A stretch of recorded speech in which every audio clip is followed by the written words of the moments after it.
So you can see that this is the way to solve these kind of questions. When one of the value will be missing, rest all of the values will be in our question. This is the way how we can solve these kind of questions.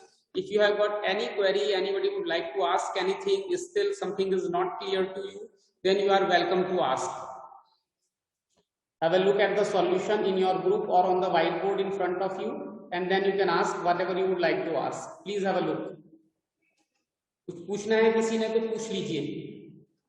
पूरा board का view आपके सामने है, आपको मैंने mobile पर भी भेज दिया है, देख लीजिए बेटा. किसी ने कुछ भी पूछना है पूछ लीजिए, नहीं पूछना है तो देन ये क्वेश्चन एज इट इज रहेगा यहाँ पर.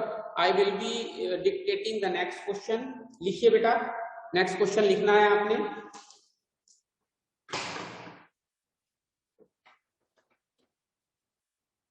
which is question number 11. We will make them a dozen and then we will move on. Next question is NBA FC 300. NBA FC 300. Change in stock -20. Change in stock -20. Sales tax 30. IC 100. Subsidy 5. और इस सब की help से हमें calculate करनी है value of sales. आपने sales की वैल्यू कैलकुलेट करनी है बेटा with the help of all these things. Hint मैंने व्हाइट बोर्ड पे छोड़ दिया है आपके लिए, कैसे सॉल्व करेंगे कीजिए जल्दी से और मुझे आंसर बताइए. I will not be helping in this. Just solve this question and tell me the answer.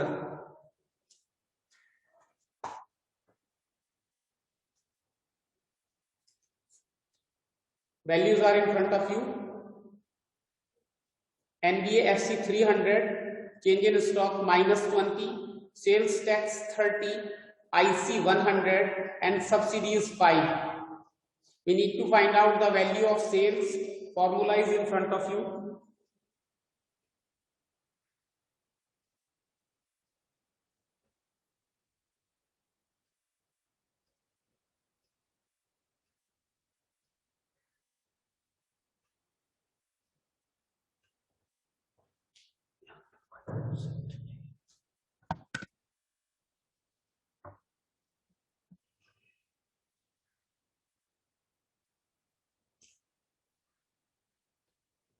You can write down your answers in the chat box.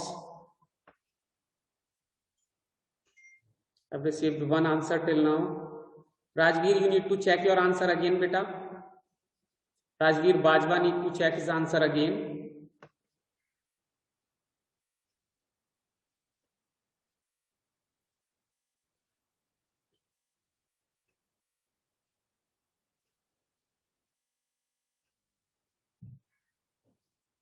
Hrithik, you need to check your answer again, बेटा. आपने कोई value गलत कर ली है. अमृतपाल सिंह का answer ठीक है. Sales tax is indirect tax like excise duty. Sales tax is indirect tax.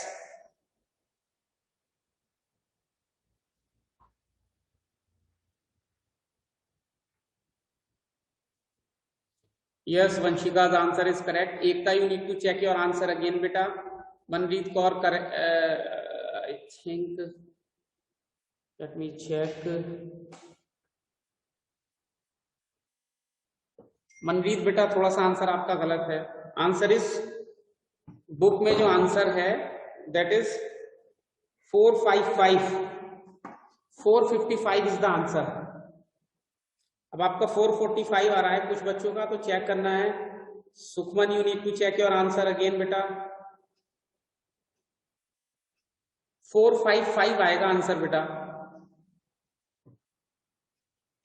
Answer is book में जो है, मैं चेक कर लेता हूं उसका मतलब, अगर इतने बच्चों का आ रहा है तो 455। चलिए let us see. NBAFC is 300 is equals to, sales हमने कैलकुलेट करनी है, प्लस चेंज इन स्टॉक कितना हो जाएगा हमारा -20, minus IC is 100 minus debt नहीं है इस क्वेश्चन में, minus IT minus subsidy 30 minus 5 25, 300 is equals to sales minus plus minus -20 minus 100 minus 25, तो ये हो जाएगा माइनस का 145। Sales is equals to 300 meaning correct answer is 445। 445 is the correct answer. 455 क्यों लिखा है इन्होंने, मुझे देखने दो एक बार।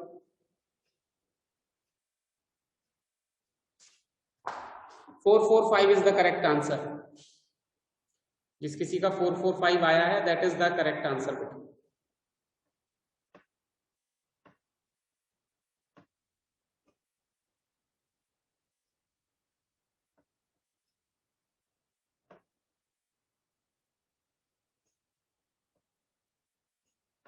अभी किसी को कोई डाउट है? Anybody would like to ask anything? Okay चलिए, 445 इज द करेक्ट आंसर। तो अभी देखिए हमने वैल्यू एडेड मेथड कर लिया है। अभी इसी में किसी ने कुछ पूछना है तो पूछिए बेटा। अमित पाल सिंह ने पूछना है बेटा, वो मैंने देख लिया है।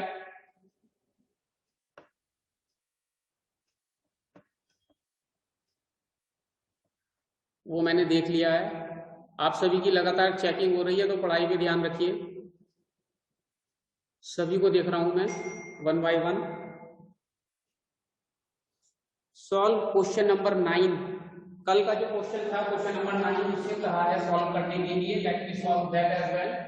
देखिए question number 9 of yesterday's problem. Let us see that.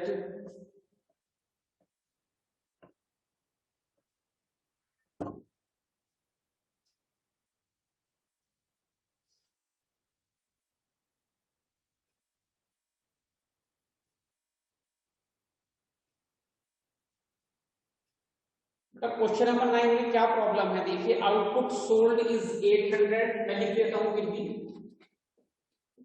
Output sold is 800, price per unit is 20।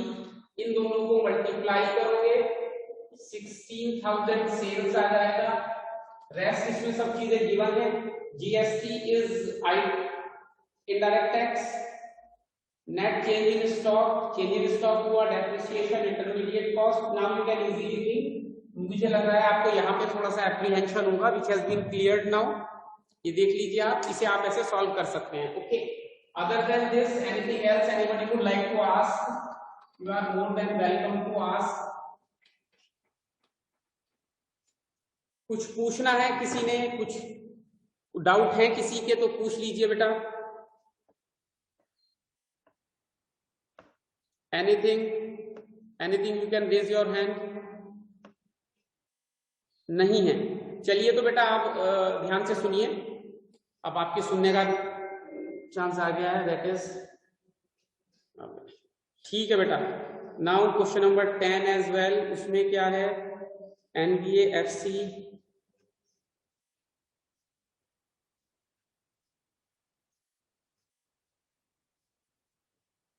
Question number 10 में क्या प्रॉब्लम है बेटा। इसमें ना सिर्फ एक प्रॉब्लम है जो आप नहीं समझ पा रहे हैं, मैं उसी को डिस्कस कर देता हूं exclusively.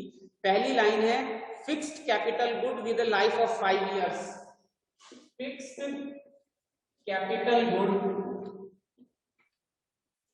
With a life of 5 years। इसकी वैल्यू है 15। अब अगर आपने अकाउंटेंसी को यहाँ थोड़ा रिकॉल करेंगे तो आपको पता लगेगा कि जो फिक्स्ड कैपिटल गुड होता है ये होती है मशीन। जो फिक्स्ड कैपिटल गुड है वो होती है मशीन। अब आपने ये मशीन परचेज की है, आपने मशीन परचेज की है बेटा जो 5 साल तक चलेगी और इसकी वैल्यू कितनी है 15 lakhs।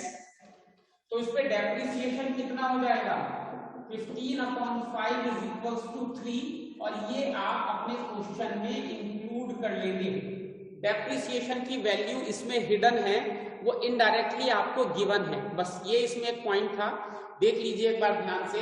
फिक्स्ड कैपिटल गुड होती है मशीन, उस मशीन को आपने परचेज किया है जिसका लाइफ 5 इयर्स है, वो मशीन 5 साल काम करेगी and we have paid 15 lakhs for that, so that 3 lakh per year का हम इस पे डेप्रिसिएशन चार्ज करेंगे और वही हमने इसमें इनडायरेक्ट एक वैल्यू कैलकुलेट करनी थी, ये वैल्यू हमने कैलकुलेट कर ली है। Now we can easily solve rest all the values are direct. Okay,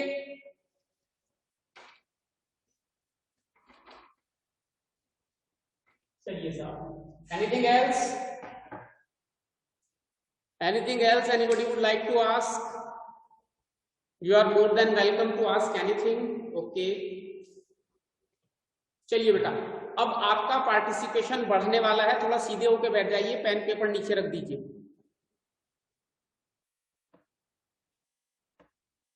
pen paper नीचे रख दीजिए और बिल्कुल सीधे होकर बैठ जाइए।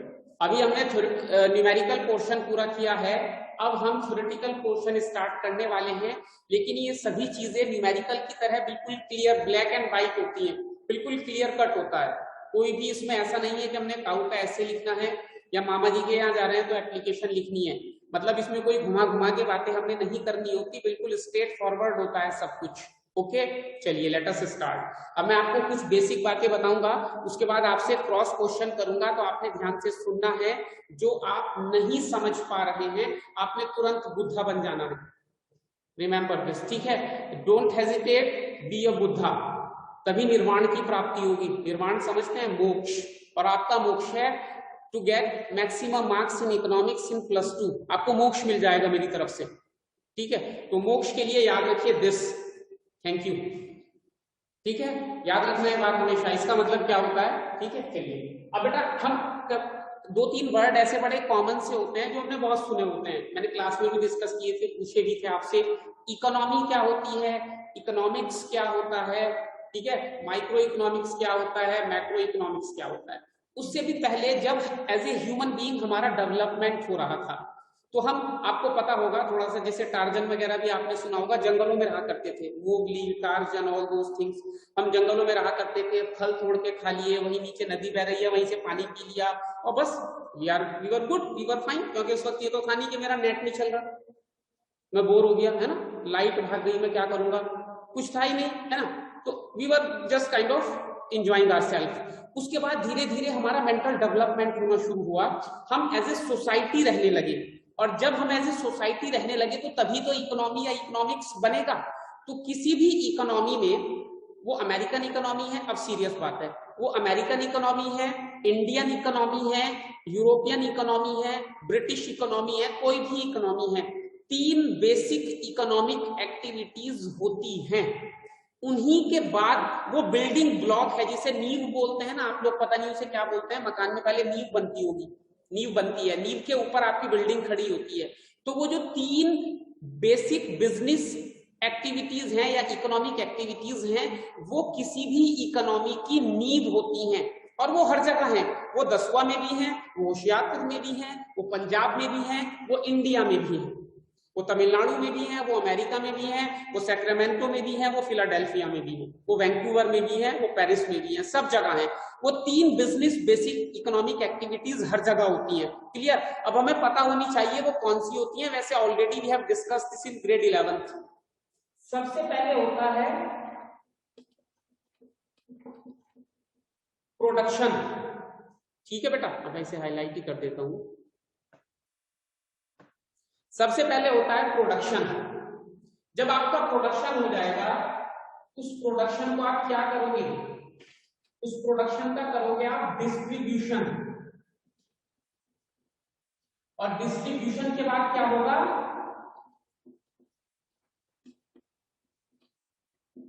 कंजम्पशन। ये हमने 11th में भी डिस्कस किया था, लेकिन एक बार आज फिर कर लेते हैं। इसमें अगर किसी को कोई डाउट है तो पूछ लीजिए।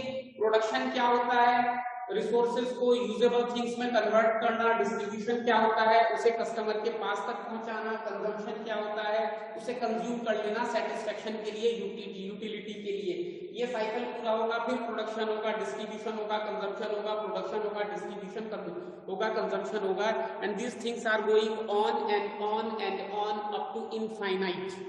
कब तक होता रहेगा ऐसा, जब तक हम हैं, जब तक ह्यूमन बीइंग है, जब तक इकोनॉमी है, तो ये बेसिक एक्टिविटीज होती रहेंगी। इतना क्लियर है?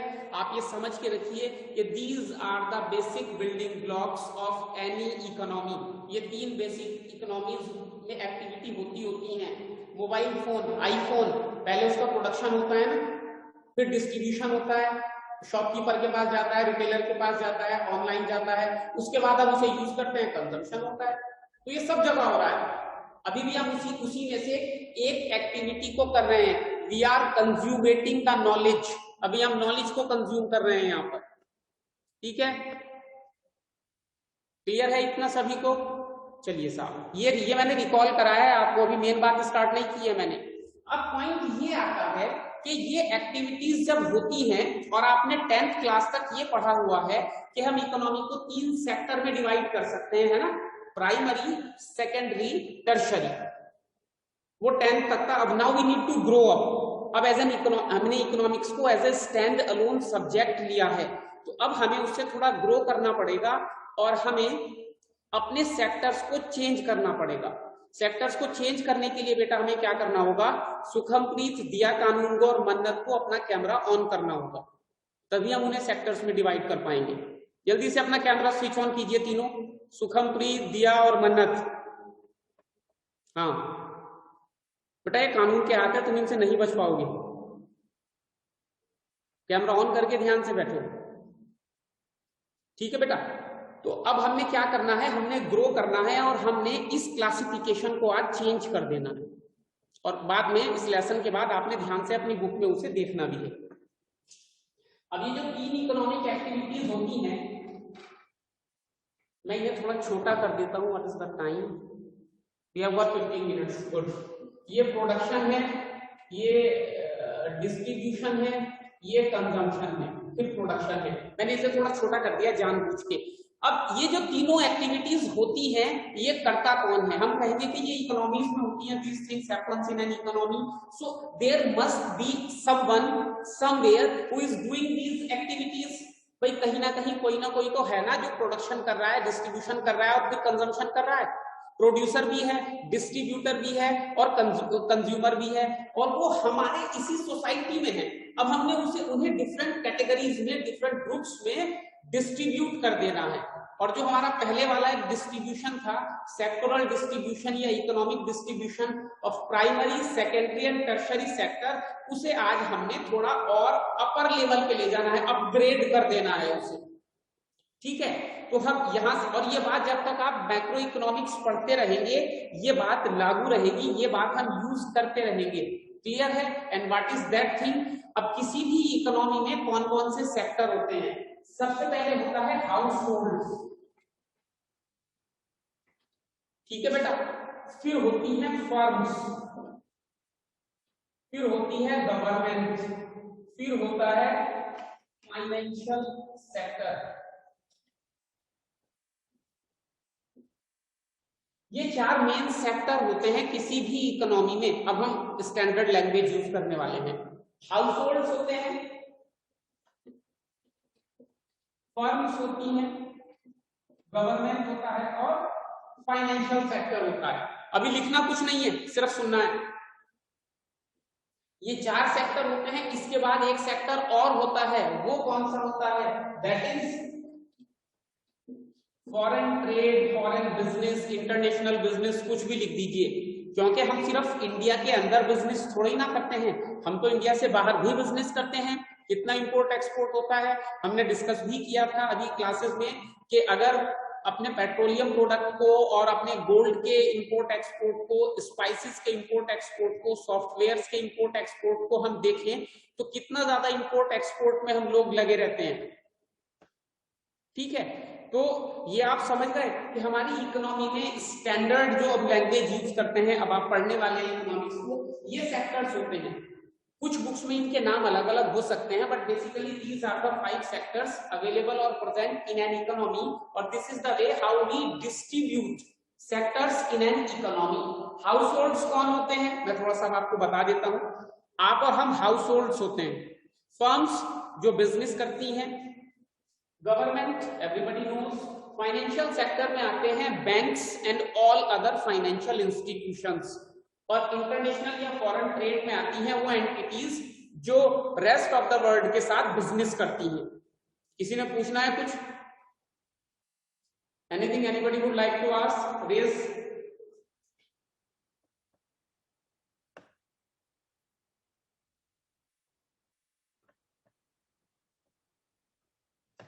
अनम्यूट करो वंशिका। सर हमारी इकोनॉमी में फिर हम अपने सेक्टर्स को इस तरह डिवाइड करेंगे, तो सर फिर जो हमने टेरिटरी और प्राइमरी और सेकेंडरी सेक्टर्स पढ़े थे, तो फिर सर वो कैसे हम अपनी इकोनॉमी में उनको कैसे क्लासिफाई करते हैं, किस नेम से? वो तो 10 तक पढ़ेंगे ना, बस अब नहीं पढ़ेंगे उन्हें।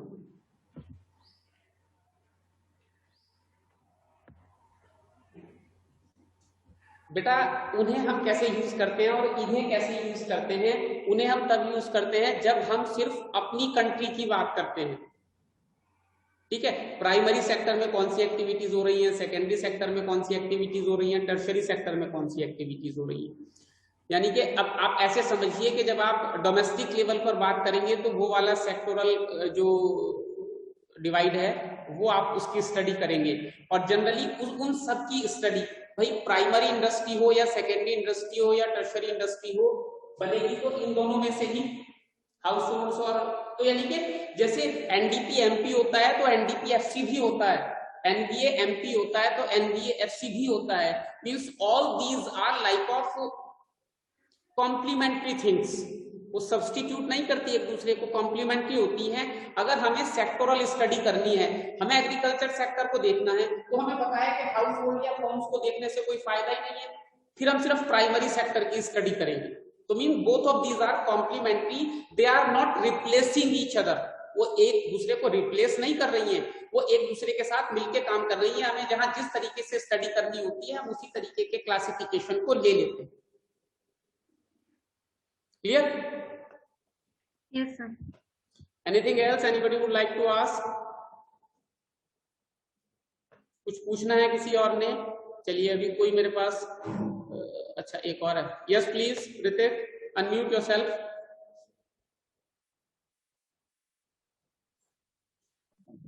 तो स्पेसिफिकली फाइनेंशियल सेक्टर में क्या आएगा?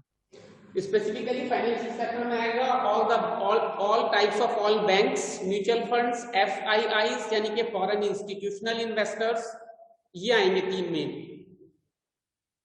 स्टॉक मार्केट्स, जो भी फाइनेंस से रिलेटेड एक्टिविटी करता है, एनबीएफसी, एनबीएफसी पता है हमें क्या होता है? नॉन बैंकिंग फाइनेंशियल कॉर्पोरेशन, जैसे मुथूट फाइनेंस होता है, मुथूट फाइनेंस होता है ना जो गोल्ड लोन देता है, आपने उसका एड वगैरह देखा होगा वो।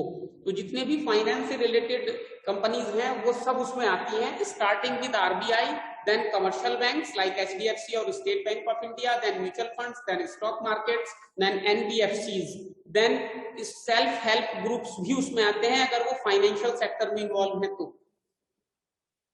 चलिए साहब, ठीक है, अब ये मैंने आपको क्यों बताया, इतना अब आप समझ गए।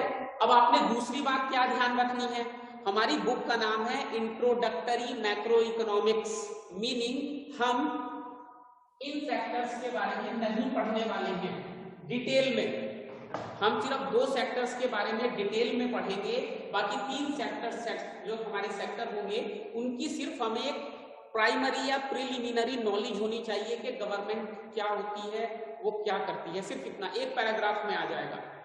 गवर्नमेंट की फाइनेंशियल एक्टिविटीज, फाइनेंशियल सेक्टर की एक्टिविटीज, इंटरनेशनल ट्रेड की एक्टिविटीज, वो सिर्फ एक पैराग्राफ में हमने पढ़ लेनी है। हमारा जो मेन फोकस होगा वो हाउस होल्ड्स और फर्म्स का होगा। ये हम ये मान सकते हैं कि हम जो पढ़ेंगे वो सिर्फ हाउस होल्ड्स, ये अज्यूम करके पढ़ने वाले हैं हम कि हमारी इकोनॉमी में सिर्फ 2 सेक्टर है, बेसिकली 5 होते हैं। हम क्या अज्यूम करेंगे, हमारी इकोनॉमी में there are only 2 sectors, households and firms. तो अब के बाद में जितना भी पढ़ाऊंगा वो हाउस होल्ड्स और फर्म्स को माइंड में रखकर पढ़ाऊंगा, या हम माइंड में रखकर उसे पढ़ने वाले हैं। देखिए जल्दी से, क्लियर है इतना सबको? इतना क्लियर है सबको? Any other question? कौन कौन से सेक्टर होते हैं हमने ये डिस्कस कर लिया। हम कौन से सेक्टर्स को पढ़ने वाले हैं हमने फिर ये भी डिस्कस कर लिया। और कुछ पूछना चाहता है कोई? एनीथिंग? एनीथिंग आपने कुछ पूछना है बेटा? देख लीजिए एक बार। चलिए, मतलब मैं ये, अच्छा एक और पूछना है, बताओ Hrithik. Your hand is raised like this. You can unmute yourself, Ritik Nanda. Sir हमने +1 में पढ़ा था कि हाउस होल्ड, क्या पढ़ा था बेटा हमने? सर हमने +1 में पढ़ा था कि जो householder firms microeconomics के पार्ट है। The study of household and firms belongs to micro study of individual household and individual firm. Individual household और individual firm, collective household और collective firm तो macro का part हो जाएंगे। जैसे जब हम मार्केट वाला चैप्टर पढ़ रहे थे तो HDFC ये माइक्रो इकोनॉमिक्स में पढ़ा जाएगा, बैंकिंग सेक्टर मैक्रो इकोनॉमिक्स में पढ़ा जाएगा। क्लियर? तो ये इसका हाथ का वो चेंज कर दो डिजाइन। चलिए, थैंक यू। तो इतना हमें क्लियर है। ये हमारा बेसिक अजम्पशन रहेगा that we are talking about households and firms only. ठीक है बेटा? हाउस होल्ड्स में कौन आता है? हम सब हाउस होल्ड्स में आते हैं। फर्म्स में कौन आता है? कोई भी प्रोड्यूसिंग यूनिट है वो फर्म में आती है। जुझार सिंह, अर्शप्रीत, अरुमंस, आईफोन बेटा, हाँ आप हाँ प्लीज, आप लोगों का कैमरा स्विच ऑफ हो गया। अरुमन तुम्हारे पास तो आईफोन है बेटा, इसका तो कैमरा बहुत अच्छा होता है, शाबाश। You are looking so smart. Prabjeet, very good. You two are looking so smart. Jujhar Singh, तुम सब इतने स्मार्ट लगते हो, फिर कैमरा क्यों बंद किए रखते हो? एक से बढ़ के एक स्मार्ट आदमी है हमारी क्लास में, फिर भी पता नहीं क्यों शर्माते हैं। चलिए, अब हमने इनके बारे में बात करनी है, सिर्फ बात को आगे लेके चलते हैं। ये मैंने देखो अभी सेंटर में बनाया हुआ है, तो इसे ध्यान में रख के आंसर करना है। अब आपके आंसर देने का टाइम आ गया है। इसे जो है बेटा इसे हम बोलते हैं flow, circular flow of income. ये जो ऊपर डायग्राम बना है हमने इकोनॉमिक्स में, इसका नाम क्या रखा है? Circular flow of income. Clear? अब ये जो सर्कुलर फ्लो ऑफ इनकम है, ये जो बेटा सर्कुलर फ्लो ऑफ इनकम है, देखिए ध्यान से आप लोग, ये 2 तरीके का होता है। एक तो होता है फिजिकल और एक होता है मॉनेटरी। एक होता है फिजिकल फ्लो, एक होता है मॉनेटरी फ्लो। क्लियर? ये सर्कुलर फ्लो है, ये 2 टाइप का होता है। फिजिकल फ्लो में क्या होता है? सेक्टर हमारे वो 2 रहने वाले हैं, house holds and firms.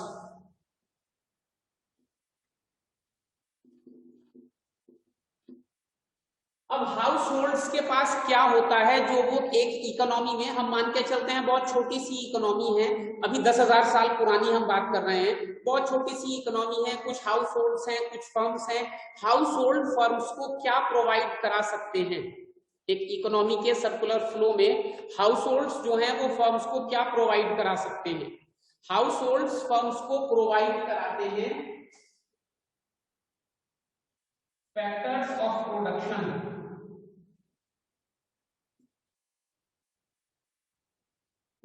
Like labour, land. ठीक है? फैक्टर्स ऑफ प्रोडक्शन फर्म्स उसका यूज करती हैं, और हाउस होल्ड्स के लिए क्या प्रोड्यूस करती हैं? Goods and services. ठीक है, ये होता है हमारा फिजिकल फ्लो, नॉमिनल फ्लो भी बोलते हैं, इसके अलग अलग नाम होते हैं, बट बेसिकली ये यही होता है। इसमें अगर किसी को कुछ पूछना है तो पूछ लीजिए बेटा। किसी को अगर हम मॉनेटरी टर्म में पढ़ते हैं, किसी को, कोई अलग से बात नहीं होने वाली है, हाउस होल्ड है और फर्म से। जब हाउस होल्ड ने फर्म को फैक्टर्स ऑफ प्रोडक्शन प्रोवाइड किए, फर्म ने उन्हें यूज किया, उसके बदले में फर्म्स ने हाउस होल्ड को मॉनेटरी टर्म में क्या प्रोवाइड किया, फैक्टर पेमेंट या मनी। जनरली बच्चों का आंसर होता है मनी, लेकिन उसे हम इकोनॉमिक्स की लैंग्वेज में बोलते हैं फैक्टर सर्विसेज के लिए, फैक्टर्स ऑफ प्रोडक्शन के लिए फैक्टर पेमेंट्स। ठीक है, अब मैं एक हाउस होल्ड हूं, मैंने अपनी लेबर प्रोवाइड की फर्म्स को, फर्म्स ने उसे यूज करके गुड्स एंड सर्विसेज को प्रोड्यूस किया, लेकिन फर्म ने मुझे क्या किया उसके बदले में, फैक्टर पेमेंट। अब मैं इस फैक्टर पेमेंट को कहां खर्च करने वाला हूं, इन गुड्स एंड सर्विसेज पर एज कंजम्पशन एक्सपेंडिचर। और अगर आप अपनी मैक्रो इकोनॉमिक्स की बुक अपने साथ लेकर बैठे हैं तो चैप्टर नंबर 1 ओपन कीजिए, चैप्टर नंबर 1 ओपन करना है बेटा सभी ने। और चैप्टर नंबर 1 में पहला जो आपका कंसेप्ट होगा वो यही होगा, सर्कुलर फ्लो ऑफ इनकम। उसके बाद 2 टाइप के फ्लो उसमें होंगे, जस्ट गो थ्रू देम। बीच में कुछ और भी लिखा होगा, उसे बाद में पढ़ेंगे, पहले ये पढ़िए जो मैं बोल रहा हूं।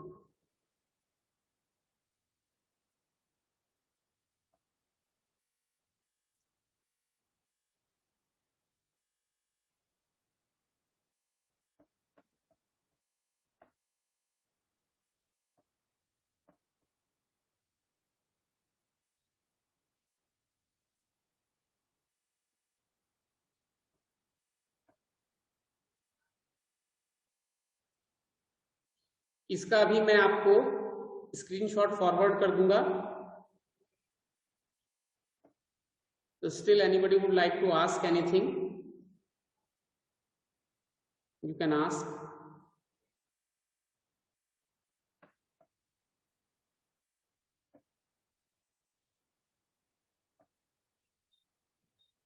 किसी ने बेटा कोई क्वेश्चन पूछना है तो पूछ लीजिए। रिदम ऋषि अनम्यूट करो अपने आप को।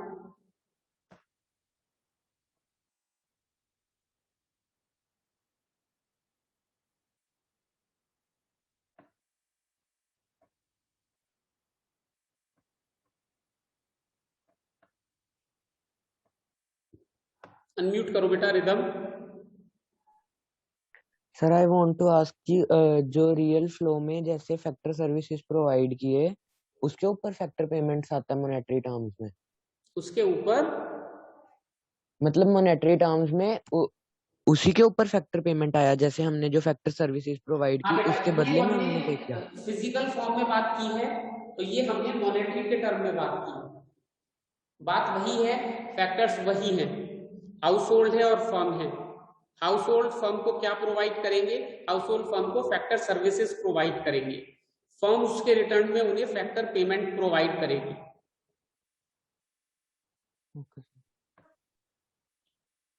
Anybody else?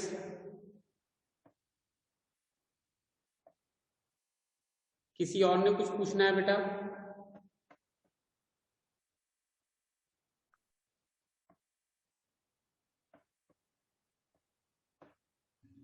चलिए आज यहीं तक रखते हैं। अब आपका होमवर्क क्या होगा सुन लीजिए।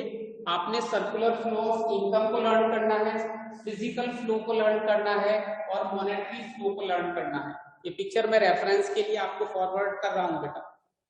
ये तीनों डेफिनेशंस आपने अच्छे से लर्न करनी है और समझनी है। कोई प्रॉब्लम आएगी तो आप मुझे व्हाट्सएप कर सकते हैं या कॉल भी कर सकते हैं any time. You are welcome.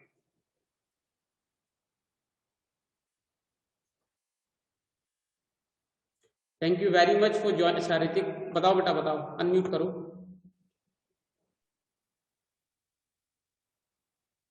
Unmute करो ऋतिक।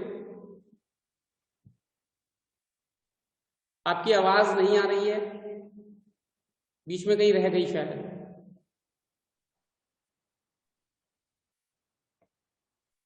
आप अनम्यूटेड हैं लेकिन मैं I am not able to hear you. चलिए आप बाद में मुझे कॉल कर लीजिएगा, कोई बात नहीं है, मुझे कॉल कर लीजिएगा आप अभी 2 मिनट बाद। चलिए, anything else? So thank you very much for joining this class. See you tomorrow, same channel same time. Take care of yourself and do learn all these 3 definitions. अभी से आप थोड़ा थोड़ा लर्न करेंगे बेटा, तो बहुत ज्यादा डिफिकल्ट नहीं होगा। At the end of the year फिर लगता है कि यार ये तो इकोनॉमिक्स इतना डिफिकल्ट है, ये तो ऐसा है, ये तो वैसा है। कुछ कैसा नहीं है। Be regular in your studies and all of you can score above 90% marks. Okay, thank you very much.